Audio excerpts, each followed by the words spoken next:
Hello and welcome to today's McKnights webinar. We'll be talking about workforce strategies in this session entitled, Are You Ready to Get Off of the Staffing Roller Coaster? I'm McKnights Senior Editor Kim Marcellus, and I'll be moderating this event.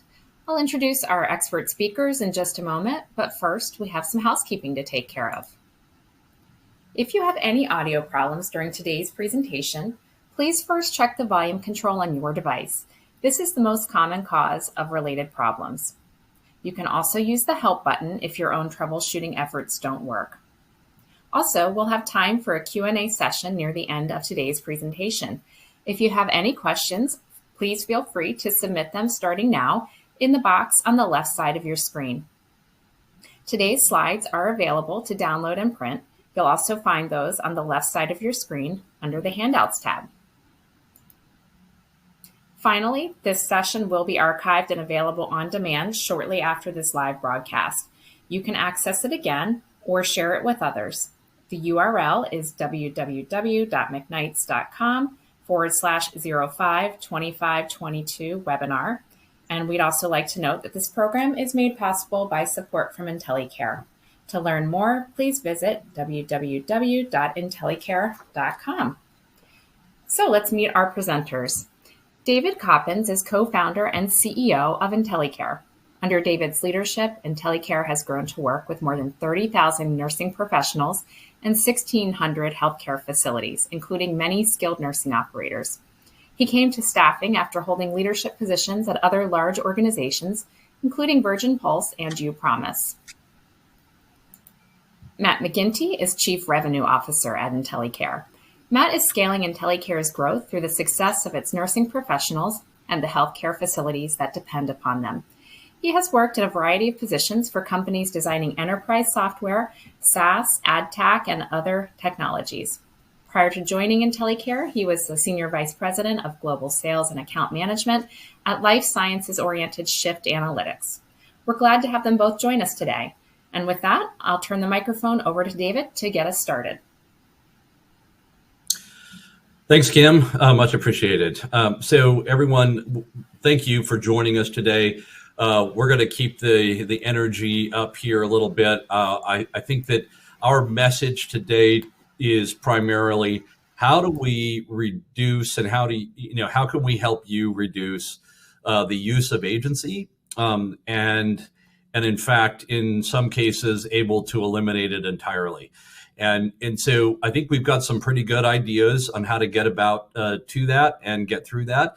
And excited to have you here. So I know it's a little counterintuitive for us to be talking about that, but our ultimate goal always has been to help our clients achieve their goals around workforce management. So I'm going to turn the time over to Matt, and he's going to take us through our slides today.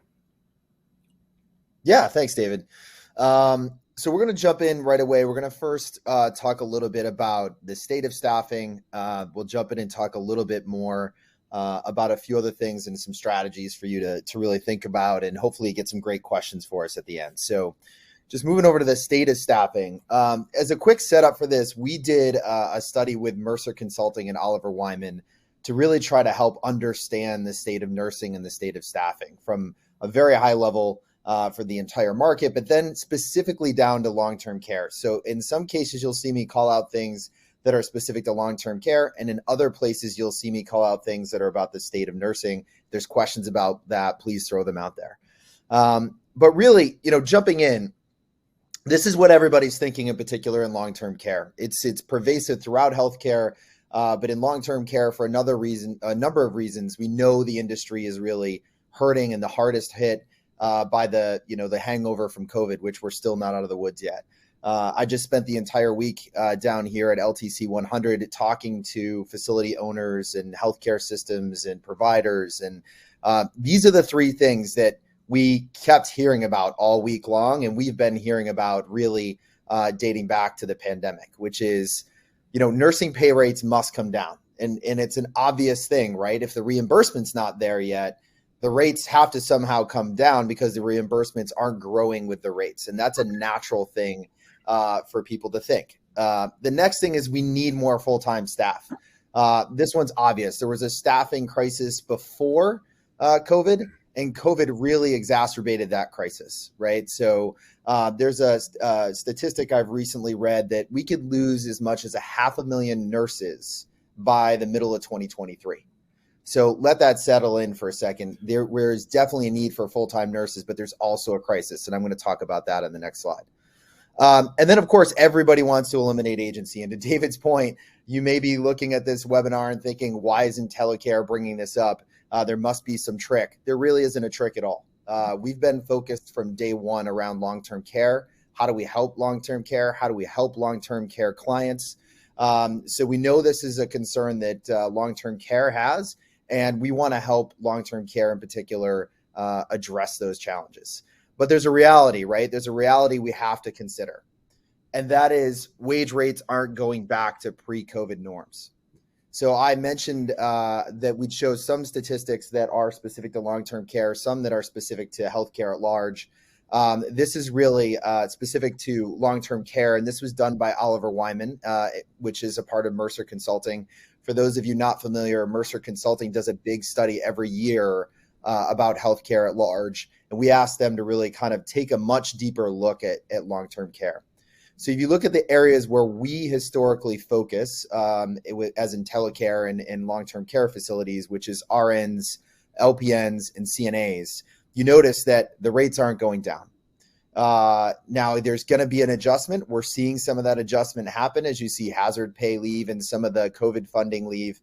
But at the end of the day, when there is a constricted supply in this case, which is nurses and nursing professionals, we're going to see this happen. And nurse wages have really lagged the rest of the market for quite some time, and COVID really accelerated that. And then you add in things like baby boomers aging out, the younger generation not seeking the nursing profession as much.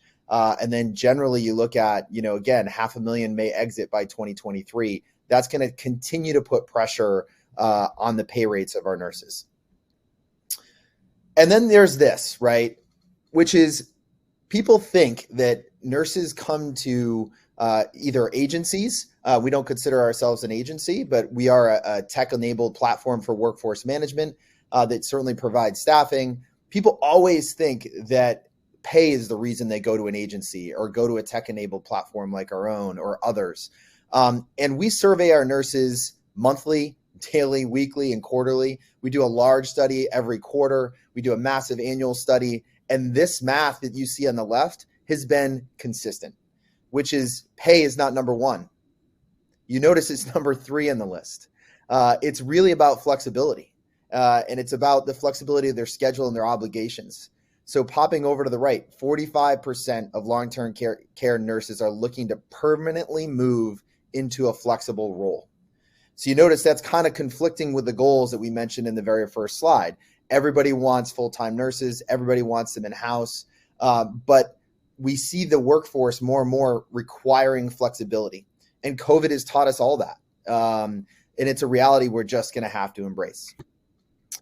This data is all of healthcare. So if you look at all of healthcare, including long-term care and hospitals and everything else, you notice pay is certainly number 1, but notice how high flexibility and work-life balance is, right? So you're always going to see pay be number 1. We always want to have a fair wage, but you notice how high flexibility and work-life balance is. And there's a couple other things to really think about here when you look at some of this data down the left. And of course, these slides will be available later for you to look at. But notice things like culture and how high those things are, job security, closeness to home in particular right now when you see really high gas prices. But notice things like PTO and healthcare and cash bonuses in particular. So I know there's a lot of people on this call that offer cash bonuses. Certainly there's been a lot of bonusing happening during COVID and post-COVID to try to draw back that full-time workforce. But just notice what you're seeing there in terms of the importance of the nursing professionals. It's not something they value as much as that flexibility and work-life balance, which really opens up the question, right?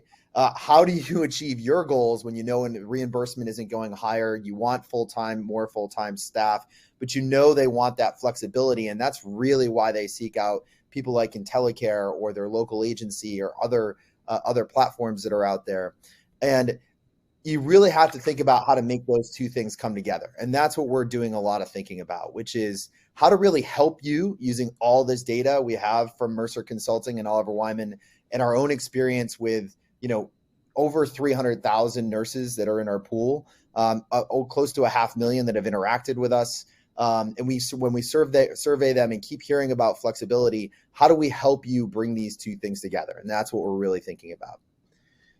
And really, we want to help you break this cycle. And I've done a lot of talking listening about this metric you see on the left this week and for the past few months. And you notice the current staffing mix, or at least the end of COVID or moving into the post-COVID world, there's this, kind of anxiety associated with, having 60%, it could be even as much as 70% of your full-time staff being your staff. And then as much as 40% being this flexible workforce for which you have no control over. And that certainly gives anybody in long-term care a lot of anxiety because you don't know what your costs are. You don't know how to manage those costs. You don't know how to control them. So it's just understandably a lot of anxiety. And certainly when the government is putting more regulation, being a little more punitive without giving more enablement, this is going to put more and more pressure on long-term care in general. So what we're thinking is, how do we help you move from left to right, which is really the optimal staffing mix, which is making sure 73% of your full-time staff are under your control completely. They're your full-time staff, they're educated, they're trained. You want that consistency and quality of care. But how do you expand that consistency and quality of care up to the notion of a PRN pool? And I spent a lot of time listening to folks down here this week at LTC 100 and a variety of other shows and listening to some of our customers and having some conversations and really learning that everybody's thinking about, how do I build my own PRN pool? Or how do I build my own agency within my corporation? Or how do I work with other facilities and really pool our resources together so we have a more consistent PRN pool that we really can manage and have control over as a long-term care provider, rather than having that really kind of enabled out to the open market, because I know that gives people some anxiety. That said, we also think there's always going to be a place for flexible staffing. There's going to be those needs. There's going to be vacations. There's going to be holidays. There's definitely going to be another flu. I don't want to say COVID, but certainly the flu will be back around in the wintertime. You have kids going back to school and holidays and all those things. There's going to be a place for flexible staffing, but how do you make that really kind of more predictable and a little more balanced? So what we are imagining is a world where you're in control of 93% of your workforce. It could be more, it could be a little bit less depending on your needs, but we think we really can have a world in long-term care where we get to this place. And it's really about planning in advance. That's the most important thing. So really, how do we get there? And that's really planning for it. So focusing on increasing revenue first. And one of the things we've heard from our clients a lot, and it's understandable, if the reimbursement goes down, the thought is, how do you save money right away? And there's some smart people out there really thinking about how to increase revenue and then save money. And it's really about a mindset. And that's what's been really interesting. And there's no wrong answer. If a lot of folks may say, Matt, you're crazy, and they would be right, that saving money is the most important thing. And then there's folks that are thinking of it, how do I increase revenue, increase patient care, increase quality outcomes as a byproduct, and then do it while saving money. And there's some interesting things happening to a few folks that are taking that mindset. They're actually figuring out how to get their flexible pool moving with PRN float pools and really keeping people engaged that way and providing that flexibility, which is increasing their census rather than having to decrease it, and really creating a totally different dynamic. So, looking at the SNF industry in general, it's expected to lose close to $20 billion in 2022. So let that number settle in. It was hard for us to read when we saw it. But if you look at census and how many available beds there are and the staffing shortage and how those two really aren't meeting each other yet, that's a pretty large number. So there's an opportunity out there to really get after that and rethink how we do this. Saving money is certainly important though, right? So we have to normalize the use of agency to avoid burst costs. So instead of it just being a reaction, how do you plan for it? And there's some cyclical things that happen throughout the year that are knee-jerk reactions post-holiday, pre-holiday, that make people drastically try to reduce costs on the other end, which just makes it more expensive to pull that flexible pool off of the sidelines and engage them again. And if we look at, 42% of IntelyCare shifts are facility boosted in 3 days or less. We're also, what we're also seeing is, and I hear that there's a little trouble hearing me, so I'll try to get a little bit closer. What we're also seeing is we're enabling that behavior of the cost going higher. So when we think about how do we incentivize people at the very last minute to take a shift, which is natural because you're desperate, that behavior is actually keeping the rate higher. And then the last piece, how do you avoid fines? So if you look at what's happening with CMS, that's certainly something that's on everybody's mind. Being understaffed and not having quality and consistency of care is certainly something that's on everybody's mind. But by planning in advance, you can avoid those types of fines. Hey, Matt, go back a second. Yeah. If you could, this part around save money, I think that's a really important point. That the fact is, we see a lot of people waiting to the last minute to put in their shift requests, and then as soon as you do that, you end up having to increase the pay rate in order to get somebody to take the shift. There's a lot of nurses and CNAs out there that like to plan ahead a week or two. And if the shifts were there earlier, then you could, ultimately put it in at a standard rate and not have to kind of increase that. Was that what you're saying, Matt? Yeah, absolutely. And it's a natural response too, right? There's another response that happens there is, oh, I can't plan that far out because I want to make sure I have it available to my own people. And that's where the technology comes in, and we'll show everybody some tools later around really kind of how to predict those areas where you're going to have needs in advance and really plan for that.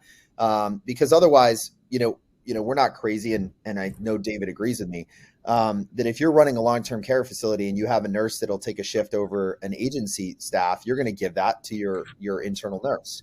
But what that does is create a cycle of, kind of trickle down effect of cancellations and people moving in and out of the schedule that makes it really hard to predict. And then therefore it makes those rates pop up higher. And we'll show some of those predictive tools as we move on.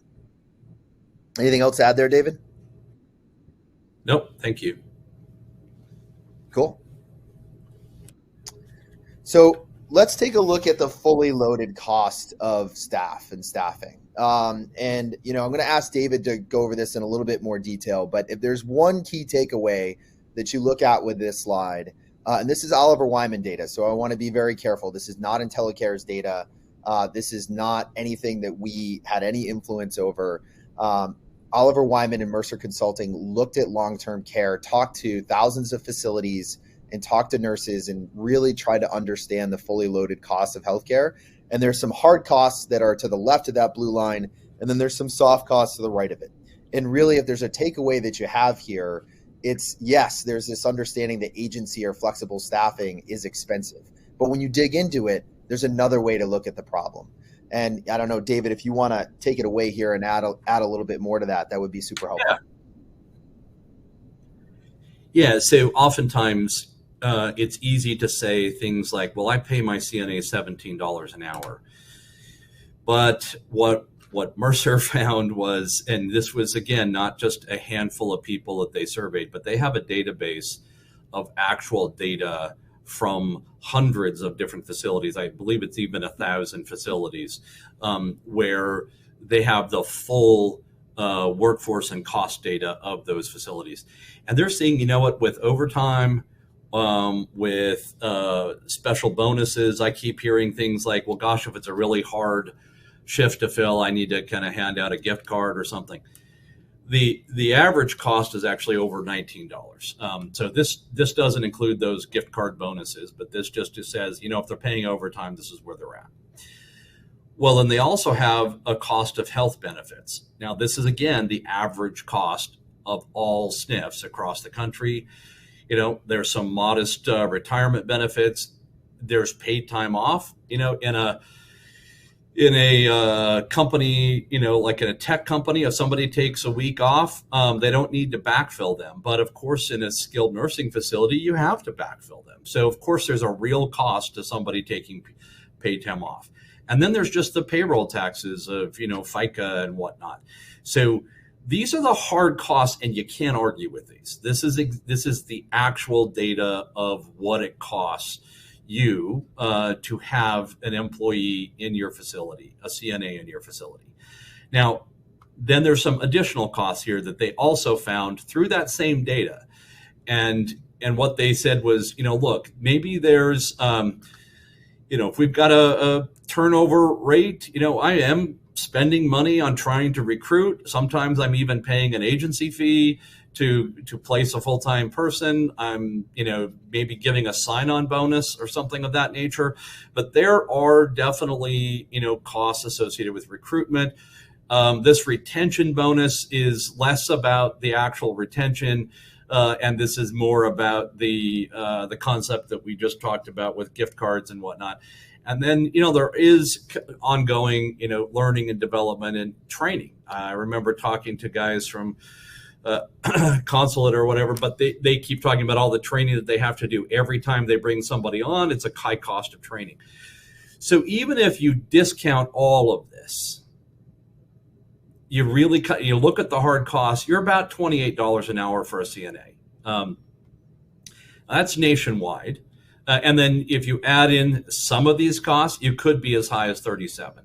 Now, if I remember correctly, I think 35 to 36 is the current rate that a agency is charging facilities across the country for CNAs. So I think the point of this is not that, hey, let's just continue to pile up on agency usage, but you want to make sure that you're putting it into perspective that, what, agency is going to cost me more, but not a ton more, not more than, if I say I'm paying CNA $17 an hour, but an agency is paying me 30, or I'm charging, I'm paying out $36 an hour. That's not the comparison. The comparison is probably closer to, somewhere between 28 and 37 of what it actually costs you to have that CNA on staff. So if you put that perspective in mind, then you can also kind of utilize agency in a smart way. You try to just look at it more as, all right, why don't we plan for it when we absolutely need it, but we don't have to kind of utilize it, as much as possible. So, we're here to try to figure out ways to help you get more fully staffed. And then if there's leftover, then we're here to kind of also help you with those leftovers. So anyway, that's what this slide's about. Yeah, thanks, David. Matt, back to you. Yeah, so now let's transition to the buildup here, right? Which is the smarter way to do this. And this has been something we've been thinking about and really listening to facilities out there, listening to the industry at large out there, is really, how do you take back control, right? Because if you have control, you can predict those costs or better predict those costs. And that's where we really think technology comes in. So one of the things I want to take a step back about IntelyCare, right? And I know there's folks out there that work with us and have various different interactions with us. At the end of the day, we believe at our heart about two things. One is care, and two is technology enabling that care. So that's the perspective of which we are thinking about how to tackle this challenge for long-term care facilities, right? Is how do you bring those two together? And that's really around PRN pool management. So what is that? How do you eliminate silos by creating a centralized PRN pool that you manage across departments and facilities? And in some ways, you can group different facilities together and really help them share resources. One of the things that we see and we hear when we survey our nurses is they will tell us they don't like having forced overtime on them within their facilities. So a lot of them work full-time at another facility, not a lot, a fair amount, work full-time at a facility or a hospital or somewhere. They like taking per diem gigs because it allows them the flexibility to come in, provide great care, help long-term care because they all care about, in particular, the seniors, and they're just really passionate about long-term care. But it allows them to do that without feeling the pressure of having to work and do forced overtime within a corporation that they work in, or their own facility, or even home health in some cases.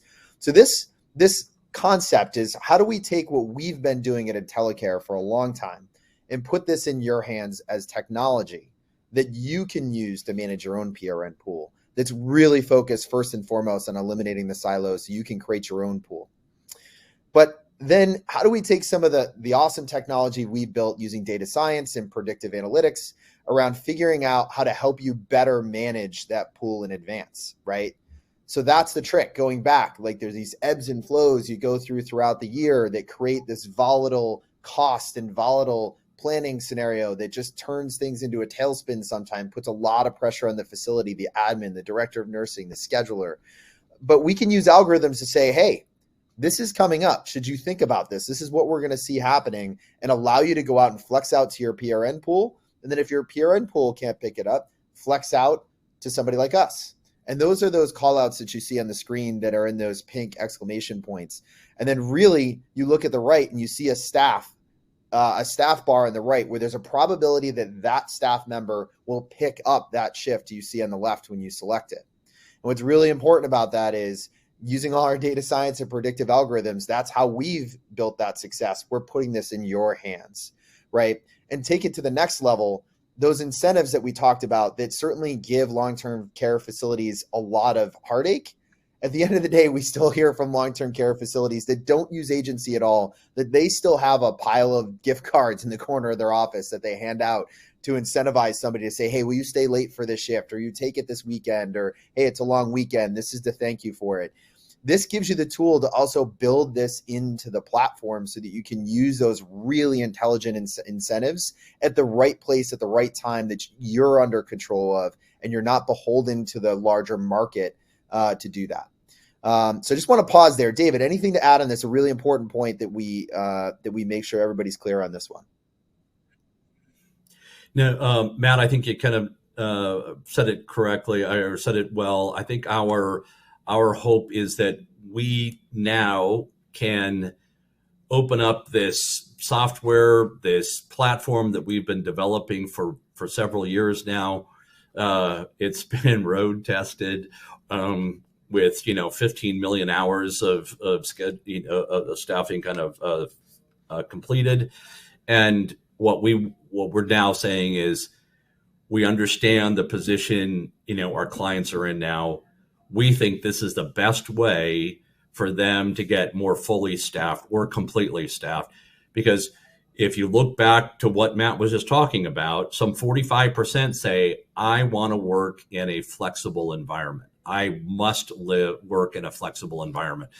And that's why they're flocking to agencies. And that's their number one and number two reason. Number three is pay. But if we can help you bring flexibility and create this pool with you, then you give them, they get an app where they can kind of see just your shifts from your system, and you can even share it across buildings. So if you've got buildings within driving distance of their home building, that's also a possibility. It's quite remarkable now what's potential here, and we think that this is going to be a pretty important way to massively reduce the dependency on agency staffing, and yet still give you the full complement of what you need.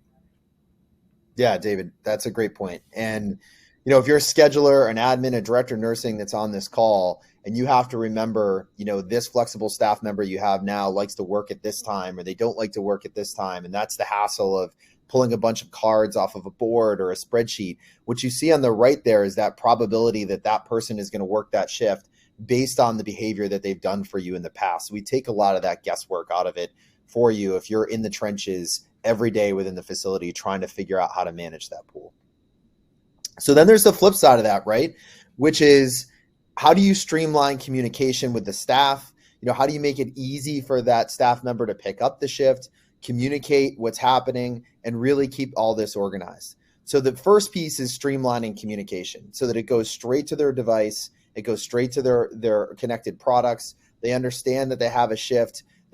They understand that a shift was just made available. So if they're one of those people that's 93% likely to work that Sunday shift, they'll pop up and they'll get that notification and say, hey, there's a new shift available. Do you want to take that shift? We make it super easy to make those scheduling adjustments. This is the same way that we manage our own pool today, right? So this isn't, necessarily a new product per se, but new packaging around your use case for it. We've had this battle tested in the market for 5 years or more now at this point, and really working very closely with the nurses and the facilities to understand the movement of how this happens. And if you take one thing away from all this, it's the last one. It's the personalized shift matching. So you understand, you take all the guesswork out of it, you take all the challenges out of it of making all those phone calls, sending all those texts, running around, and it doesn't mean you still can't do those things. You can do those things through the platform now. They're one place where you know that they're going to see shifts, they're going to get notified, and then really move on to the next person if you need to relatively quickly and take all that guesswork out of it. So this is really important. David, anything else you want to add on this? This experience is really what sets IntelyCare apart, and we hear this often from our staff. So this is certainly something we want to pull forward to the rest of the market for you to use yourself. Sure. And two things. I think one, let's just be clear that this app would be for you and your team only. It's completely disconnected from the broader IntelyCare app. So this is for you and your pool only. And I think that's one of the important points. I think that was that. Oh, the other thing I wanted to mention is that we have the potential to either build the pool for you and or manage the pool for you, or simply provide the platform. Maybe you've got a big enough PRN pool, but one large client came to us and said they've got a very large pool of people, hundreds, but they just can't engage them for some reason because they're kind of relying on phone calls and whatnot. So maybe you've got a big pool and you're ready to just engage. This is just a software platform for you, and you kind of go for it. Otherwise, we can also say, we'll just help build the pool for you, and then you go ahead and manage it after that. But there's a lot of different ways to go about it. Great point. Yeah, so let's take it home, right? Which is really about you getting that perfect staffing mix, right? So getting back to the point that we showed towards the middle of the slides here, of you're in control of 73% of your full-time staff. You have this flexible float pool that now you really have control over, and we're providing the technology for you to do that. And again, it's disconnected from the larger IntelyCare experience. This is really software available for you to manage this that we've been using for years ourselves, and it's been battle tested. And then when you need it, you still have that ability to go out to flexible staffing as you need it. But it really becomes a last resort that you would come to IntelyCare or somebody like IntelyCare to do this. At the end of the day, we are not an agency. So I want to just plant that flag firmly. There may be some folks that disagree with us on this call, but certainly from David and my perspective, that's never been our objective, is to be an agency. It's been focused on workforce management, in particular in long-term care. We only work in long-term care. I want to make sure that point comes across as well. We know that this market is faced with all sorts of challenges, and we want to help the market really tackle those challenges, provide technology that enables you to do it, and really starts to get this under control, because we know this is the number one thing that everybody's talking about. And if I needed any validation, spending this week at LTC 100, listening to owners, listening to everybody talk about this, it was very, very clear that this was the number one thing everybody was thinking about. And we think that this is a smart way to tackle it. And we're excited about the opportunity to bring it to the market and really work with long-term care to work on this and perfect it and gather your feedback. So with that, we'd love to open it up to questions, unless, David, you have anything else that you want to close with. No, that sounds great. All right, guys, I'll jump in. Thank you, Matt, and David, thank you too. It was really informative. And after writing about IntelyCare a few times, it's nice to see a little bit more of your behind the scenes. So I appreciate it from my perspective as well. And also, I covered one of the sessions at LTC 100 virtually, and can certainly echo what you're talking about, Matt, in terms of the concerns and really the efforts that are going on in terms of trying to cut back on the agency reliance. So, all right, let's jump into some questions then. First question is related to that directly. So we've been purposely operating at lower occupancy to reduce agency use. Can you explain how quickly we can get to this staffing mix that you're talking about here and get back to being in a positive margin? Go ahead, Matt. You want me to go first, David? Yeah, I'll take it. Yeah, so obviously it's going to be a process, and David mentioned that in terms of building your pool. So if you're somebody that has that pool already, and you really need the technology, you're obviously going to get an early jump on being able to make that leap. And there was actually somebody on stage at LTC 100 who was talking about that, about how they really got their census up to 84, 89% and into positive margin range by really embracing the concept of flexible staffing and how to do it. And they really, I was on a panel with this person earlier this year, and it's just amazing to see how those strides have impacted the business, right? So really, you're talking January to May, there's been a pretty incredible kind of leap just by embracing the thought of the flexibility. And I've heard the flexibility kind of universally at LTC 100 this week. So you can get at it relatively quickly if you have that pool. If you don't have that pool, there's a number of ways to accelerate that and tackle it. If you want to take the steady approach, whether you build it yourself or we build it with you, or build it entirely for you, it could be a longer throw if you're starting from ground zero, but you're not talking about years or really months, really. We find it takes us about 3 to 6 weeks actually to build a pool ourselves in a specific micro market. So we do a lot of targeting based on Bureau of Labor Statistics and a bunch of other data science we do to kind of understand markets. And in general, we find within 3 to 6 weeks, we can build up a reliable pool around a facility or a group of facilities. But then it's about starting to learn the behavior and when those folks will take shifts and when they won't.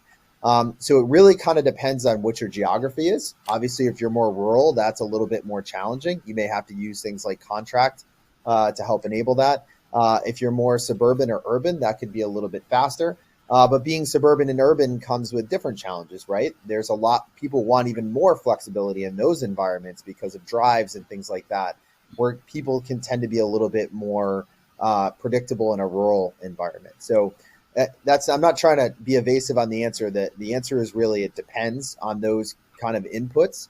But the technology takes a drastic amount of time off of that. You're going from months to weeks, really, is the takeaway I would walk away with. So it was a great question. David, did you want to add anything?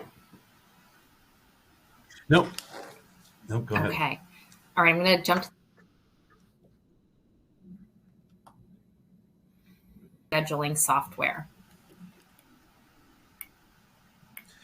I think you faded, or at least it did for me. Is the base of the platform a scheduling software? Is that your question? You've got it.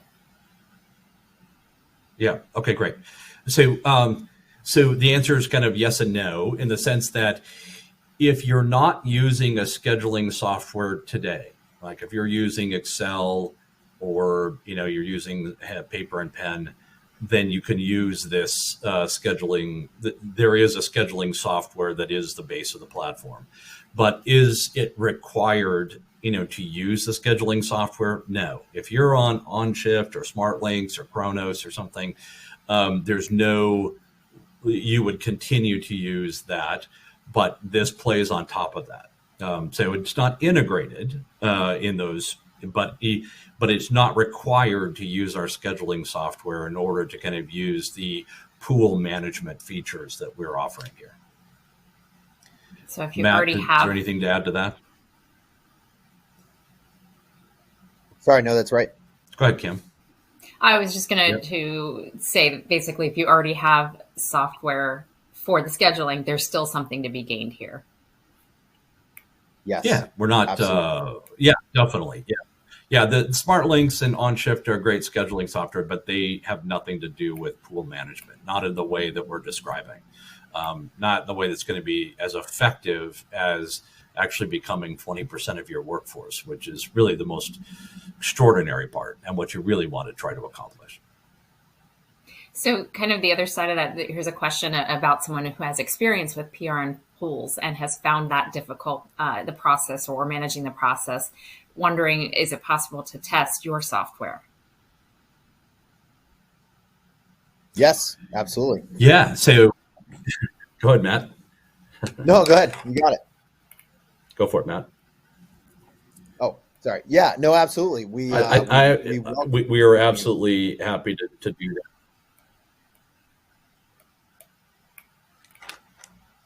All right, I'm going to ask one last question before we close out then. And this was really, you talked a little at the beginning about the increased regulation and temporary staffing now counting toward hours. And just wondering, when does that go into effect? When do you see some of these pressures increasing even more so? Yeah, that's an interesting question. That actually came up at LTC 100 this week, and I am not a government official, so I'm going to evade the specific answer and just say what I thought was really interesting. I heard a statistic this week, and I think I'm quoting it right. If I'm not, I will correct it later. But it was about only 6%, 3 to 6% of facilities, depending on where you are, could really comply with new mandates around temporary staffing being held to that consistency metric. So I think, this is a much broader issue going on in the market where the government is passing down new regulation or, threatening or proposing new regulation and passing in some cases without really enough understanding of the market or the teeth to be able to really follow up on that. So it's a really great question that unfortunately I'm not a government official and I don't have the answer to, that I think the broader market has to tackle together, which is helping the government and CMS understand, kind of what's happening on the ground and the likelihood of being able to do those things and really working together to get to that point. Because I think the intent is good. Certainly the intent is good for everybody in a long-term care facility. The intent's amazing, right? Because we're trying to care for our aging population and the sick and people who are trying to recover. And it's just a very noble industry from that perspective. And the intent of the government is to really try to bring accountability and transparency to it.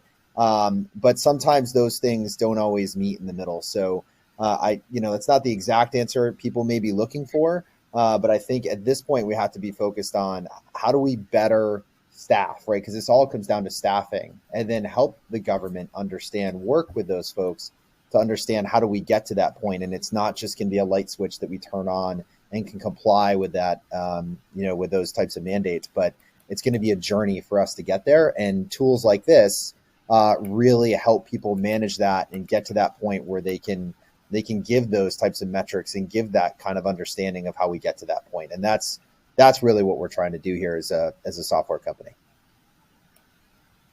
David, any last thoughts on this question?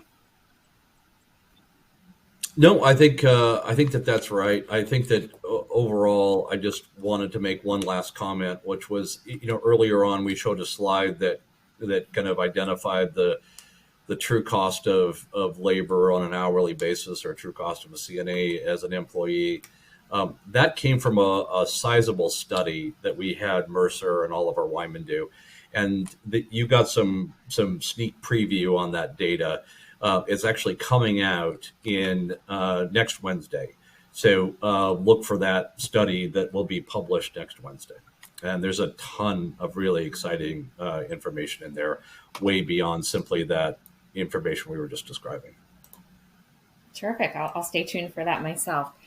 Well, I wanted to thank both of you again, David, and to you too, Matt, for walking us through both the issues and giving your advice and some potential solutions here. For our audience, just a reminder that this session was sponsored by IntelyCare, and you can visit them at www.intellicare.com. And if you'd like to watch this again later or share it with someone else, a recording will be available shortly and for 1 year at www.mcknights.com/052522 webinar. Finally, we want to thank you, our audience. You've been a big part of today's success. Be sure to come back for future McKnights webinars listed under our events tab. We appreciate you tuning in. This is Kim Marcellus from McKnights. Have a great afternoon.